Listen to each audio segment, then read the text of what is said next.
حضرت ابو ہریرہ رضی اللہ تعالی عنہ روایت کرتے ہیں کہ رسول اللہ صلی اللہ علیہ وسلم نے فرمایا، اللہ تعالیٰ فرماتا ہے، اے میرے بندے، اگر تو ہر لمحہ گناہوں میں لتڑا رہا، اگر تیرے اعمال نامے میں نافرمانی، ظلمت اور گناہوں کی سیاہی بھری ہو، پھر تو ایک دن تھک ہار کر، ٹوٹ کر، ندامت سے بھر کر میرے در پر آ جائے، میرے سامنے جھک جائے اور میرے ان محبوب کلمات کو لے کر آئے جو میرے عرش کے سب سے قریب ہیں، جو میرے فرشتے بھی مسلسل پڑھتے ہیں، تو جان لے میں تیرے سارے گناہ معاف کر دوں گا، مجھے کوئی پرواہ نہ ہوگی کہ وہ کتنے بڑے یا کتنے زیادہ تھے۔ اے ابن آدم، جب تک تو ان کلمات کے ساتھ مجھ سے رجوع کرتا رہے گا اور توبہ کرتا رہے گا اور مجھ سے امید باندھ کر جیتا رہے گا، میں تجھے بخشتا رہوں گا، چاہے تیرے گناہ زمین و آسمان کو بھر دیں۔ اے ابن آدم، اگر تو زمین بھر کر گناہ لے کر آئے اور اس حال میں آئے کہ تیرے دل میں یہ تسبیح ہو، تو میں تجھے زمین بھر کر بخشش عطا کر دوں گا۔ وہ کلمات یہ ہیں: بسم اللہ الرحمن الرحیم، السلام علیکم ورحمۃ اللہ۔ محترم ناظرین، حضرت عبداللہ بن عباس رضی اللہ تعالی عنہ سے روایت ہے کہ رسول اللہ صلی اللہ علیہ وسلم نے فرمایا، اپنے بچوں کو سب سے پہلے لا الہ الا اللہ سکھاؤ، اور جب ان کی زندگی کا اختتام ہو تو انہیں لا الہ الا اللہ کی تلقین کرو، کیونکہ جس انسان کا پہلا کلام لا الہ الا اللہ ہو اور آخری کلمہ بھی لا الہ الا اللہ ہو، اگر وہ 1000 سال بھی زندہ رہے تو اللہ تعالیٰ اس سے کسی گناہ کا حساب نہیں لے گا۔ یہی کلمہ بندے کی پیدائش پر اس کی روح کو جلا بخشتا ہے، یہی کلمہ اس کے دل میں توحید کی روشنی بھر دیتا ہے، اور یہی کلمہ اس کے لبوں پر موت کے وقت چراغ ہدایت بن کر چمکتا ہے۔ یہی کلمہ دنیا اور آخرت کے اندھیروں میں نور ہے، یہی کلمہ نجات کی کنجی ہے، اور یہی کلمہ میزان عمل میں سب سے وزنی ہے۔ اے والدین، اپنے بچوں کو دنیاوی الفاظ سے پہلے اس کلمہ کی تاثیر سے روشناس کراؤ، تاکہ وہ دنیا میں گمراہ نہ ہوں اور آخرت میں محروم نہ ہوں۔ لا الہ الا اللہ ایک ایسا کلمہ ہے جو فرشتوں کے قلم کو تھما دیتا ہے، جو عرش الہی کو ہلا دیتا ہے اور جو قبر میں روشنی بن جاتا ہے۔ لا الہ الا اللہ وہ کلمہ ہے جو بندے کے دل کو شیطان کے وسوسوں سے پاک کرتا ہے۔ لا الہ الا اللہ وہ کلمہ ہے جو بچپن میں سکھایا جائے تو ساری زندگی اللہ کی یاد کے ساتھ جڑ جاتا ہے۔ یہ کلمہ بچپن کی زبان پر ہو تو وہ زبان جھوٹ اور غیبت سے دور رہتی ہے۔ یہ وہ کلمہ ہے جو فرشتے بھی لکھتے ہوئے فخر کرتے ہیں اور قبر کے تینوں سوالات کا پہلا جواب بن جاتے ہیں۔ لا الہ الا اللہ وہ کلمہ ہے جو انسان کے وجود کو اللہ کے ذکر سے جوڑ دیتا ہے۔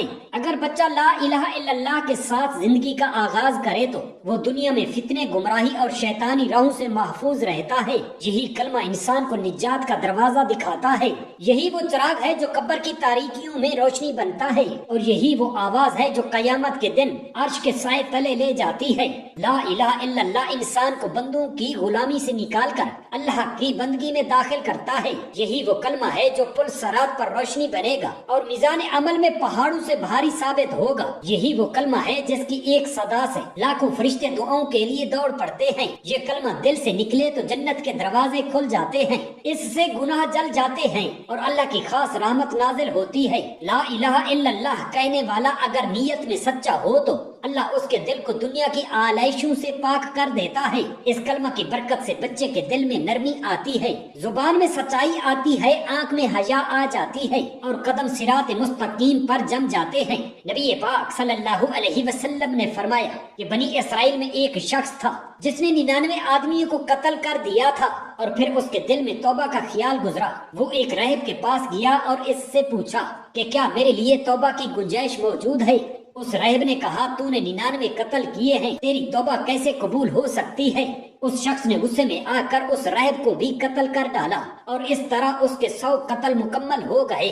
پھر وہ ایک عالم کے پاس گیا اور اسی سوال کو دہرایا کہ کیا میرے لیے توبہ کی گنجائش ہے؟ عالم نے کہا، ہاں، تیرے اور توبہ کے درمیان کون رکاوٹ بن سکتا ہے؟ توبہ کا دروازہ ہر وقت کھلا ہے، لیکن تجھے اس بستی سے نکلنا ہوگا جہاں تو یہ سب گناہ کرتا رہا ہے۔ وہ شخص نیکیوں کی بستی کی طرف روانہ ہو گیا، لیکن ابھی راستے میں ہی تھا کہ موت نے اسے آ لیا۔ اب اللہ کی قدرت دیکھیے کہ اس کے بارے میں فرشتوں کو بھیجا عذاب کے فرشتے کہنے لگے کہ یہ تو قاتل ہے، 100 جانیں لے چکا ہے، اسے سزا ملنی چاہیے، مگر رحمت کے فرشتے کہنے لگے کہ اس نے توبہ کی نیت کر لی تھی اور وہ نیکی کی بستی کی طرف جا رہا تھا۔ اللہ تعالیٰ نے دونوں کے درمیان فیصلہ کرانے کے لیے ایک اور فرشتہ بھیجا اور کہا گیا کہ جس بستی سے قریب ہو وہی فیصلہ کرے۔ اگر نیکی کی بستی سے قریب ہے تو وہ جنت کا مستحق ہوگا، اگر بدی کی بستی سے قریب ہے تو جہنم کا حقدار ہوگا۔ ناپ تول کی گئی تو وہ نیکی کی بستی سے صرف ایک ہاتھ قریب نکلا اور اللہ نے اسے بخش دیا۔ نبی پاک صلی اللہ علیہ وسلم نے یہ واقعہ سنا کر فرمایا کہ اللہ کی رحمت بندے کے ارادے کو بھی قبول کر لیتی ہے، اگر نیت خالص ہو تو اللہ کی مغفرت بندے کے عمل سے بھی زیادہ وسیع ہے۔ اس واقعے سے ہمیں سیکھنے کو ملتا ہے کہ اللہ کی طرف پلٹنے کا دروازہ بند نہیں ہوتا، بندہ چاہے کتنا بھی گنہگار کیوں نہ ہو، اگر دل سے پلٹ آئے تو اللہ اس کے لیے رحمت کے راستے کھول دیتا ہے۔ صحابہ جب یہ حدیث سنتے تو آنکھوں سے آنسو رواں ہو جاتے۔ محترم ناظرین، ایک مرتبہ نبی کریم صلی اللہ علیہ وسلم نے فرمایا 3 آدمی سفر کر رہے تھے کہ اچانک بارش آ گئی اور وہ ایک پہاڑ کی طرف بھاگے تاکہ غار میں پناہ لے سکیں۔ جب وہ غار میں داخل ہوئے تو ایک بہت بڑا پتھر لڑھک کر غار کے منہ پر آ گرا اور راستہ بند ہو گیا۔ اب وہ تینوں پھنس گئے اور ایک دوسرے سے کہنے لگے کہ اپنے نیک اعمال کا واسطہ دے کر اللہ سے دعا کرو، شاید وہ ہماری رہائی کا راستہ بنا دے۔ پہلا شخص کہنے لگا، اے اللہ، میرے والدین بہت بوڑھے ہیں، میں ہر روز ان کے لیے دودھ دھوتا تھا اور جب تک وہ نہ پی لیتے میں خود بھی کچھ نہ کھاتا۔ ایک رات میں دیر سے واپس آیا تو وہ سو چکے تھے اور میں دودھ کا پیالہ لے کر ان کے سرہانے کھڑا رہا اور بچوں کو بھوک لگی مگر میں نے انہیں بھی نہ پلایا، یہاں تک کہ صبح ہو گئی۔ جب والدین جاگے تو میں نے ان کو دودھ پلایا۔ اے میرے خالق و مالک، اگر یہ عمل تیری رضا کے لیے تھا تو ہمیں نجات عطا فرما۔ تو وہ پتھر تھوڑا سا سرک گیا۔ پھر دوسرا شخص کہنے لگا، اے میرے مالک و خالق، میری ایک چچا زاد بھائی کی بیٹی تھی، میں اس سے محبت کرتا تھا، میں نے کئی بار اسے گناہ پر آمادہ کیا مگر وہ نہ مانی۔ 1 سال قحط آیا تو وہ میرے پاس مدد کے لیے آئی، میں نے اسے سونے کے بدلے گناہ کی شرط رکھی، وہ مجبور ہو کر مان گئی، لیکن جب میں گناہ کے قریب پہنچا تو وہ کہنے لگی کہ اللہ سے ڈر اور کسی کا حق نہ مار، تو میں نے فوراً ہاتھ کھینچ لیا اور سونا بھی اسے دے دیا۔ اے اللہ، اگر یہ عمل تیری رضا کے لیے تھا تو ہمیں نجات عطا فرما۔ تو وہ پتھر مزید سرک گیا مگر ابھی راستے کھلنے کے لیے ناکافی تھا۔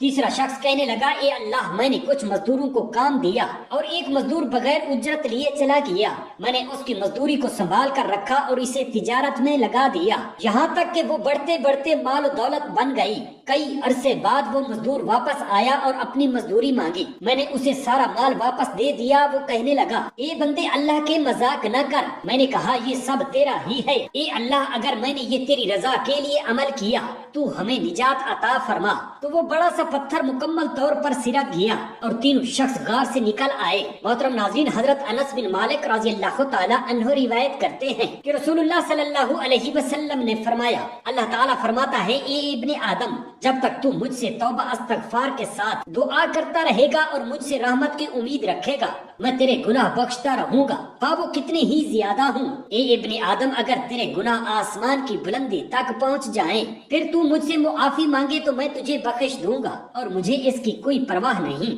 اے ابن آدم، اگر تو زمین بھر کر گناہ لے کر میرے پاس آئے اور اس حال میں میرے ساتھ کسی کو شریک نہ ٹھہرایا ہو تو میں تجھے زمین بھر کر بخشش عطا کروں گا۔ رسول اللہ صلی اللہ علیہ وسلم نے فرمایا، جو شخص صبح کے وقت فجر کے بعد بیٹھا رہے اور اللہ کا ذکر کرتا رہے، پھر سورج طلوع ہونے کے بعد 2 رکعت نفل نماز ادا کرے تو اسے ایک مکمل حج اور عمرہ کا ثواب ملتا ہے۔ حضرت ابو ہریرہ رضی اللہ تعالی عنہ روایت کرتے ہیں کہ رسول اللہ صلی اللہ علیہ وآلہ وسلم نے فرمایا، 2 کلمے ایسے ہیں جو زبان پر ہلکے، میزان میں بہت بھاری اور رحمان کو بے حد محبوب ہیں۔ یہی وہ تسبیح ہے جو اللہ کے فرشتے 24 گھنٹے مسلسل پڑھتے ہیں، اور یہی وہ کلمات ہیں جن کے ساتھ اگر کوئی بندہ اپنے گناہوں کا بوجھ لے کر اللہ کے حضور آئے تو اللہ تعالیٰ اس کے تمام گناہ معاف فرما دیتا ہے، چاہے وہ گناہ زمین سے آسمان کی بلندیوں تک کیوں نہ پہنچ چکے ہوں۔ اللہ تعالیٰ فرماتا ہے، اے میرے بندے، اگر تو ہر لمحہ گناہوں میں لتھڑا رہا،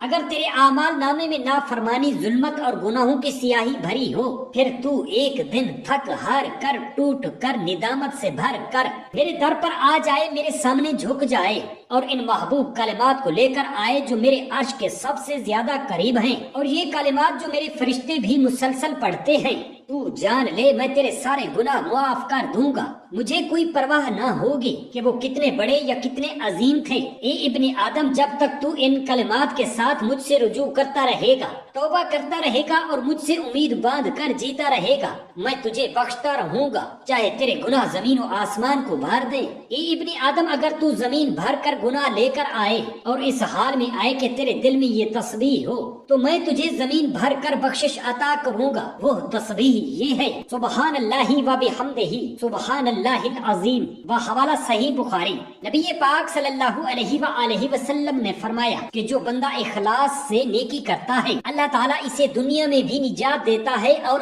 آخرت میں بھی۔ یہ حدیث ہمارے دلوں کو جگانے والی حقیقت ہے کہ اللہ کسی نیکی کو ضائع نہیں کرتا۔ اخلاص سے کی گئی چھوٹی نیکی بھی پہاڑوں کے برابر بن جاتی ہے اور بندے کے لیے بند دروازے کھول دیتی ہے۔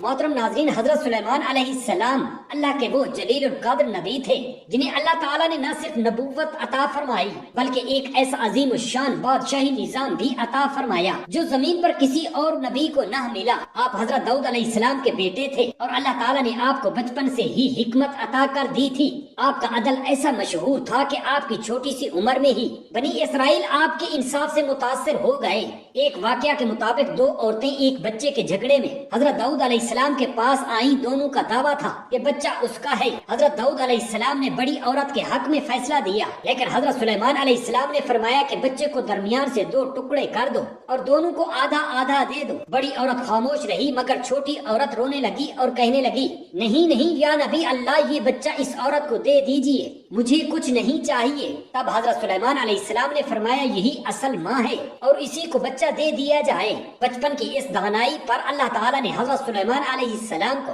ایسی حکمت عطا فرمائی جو قیامت تک کے انسانوں کے لیے نشان عبرت ہے۔ اللہ تعالیٰ فرماتا ہے کہ ہم نے سلیمان کے لیے ہوا کو ان کا تابع کر دیا جو ان کے حکم سے ان کے سفر کو بہت مختصر کر دیتی تھی۔ صبح سے شام تک کا سفر اور مہینوں میں طے ہونے والا فاصلہ حضرت سلیمان علیہ السلام چند لمحوں میں کر لیتے تھے۔ جنات کو ان کا مطیع بنا دیا گیا جو ان کے حکم سے محل بناتے، مجسمے تراشتے اور بڑے بڑے دیگوں میں کھانا تیار کرتے۔ حضرت سلیمان علیہ السلام کا ایک خاص معجزہ پرندوں اور جانوروں کی زبان کا سمجھنا تھا۔ ایک دن وہ اپنے لشکر کے ساتھ جا رہے تھے جب چیونٹی نے اپنے قبیلے کو خبردار کیا کہ حضرت سلیمان علیہ السلام کا لشکر آ رہا ہے، کہیں وہ تمہیں کچل نہ دے۔ حضرت سلیمان علیہ السلام یہ سن کر مسکرا دیے اور اللہ کا شکر ادا کیا کہ اس نے انہیں یہ علم عطا کیا جو دوسروں کو نصیب نہ ہوا۔ اللہ پاک ہم تمام مسلمان بہن بھائیوں کو سنت نبوی صلی اللہ علیہ وسلم پر چلنے کی توفیق عطا فرمائے، آمین یا رب العالمین۔ جزاک اللہ خیرا کثیرا۔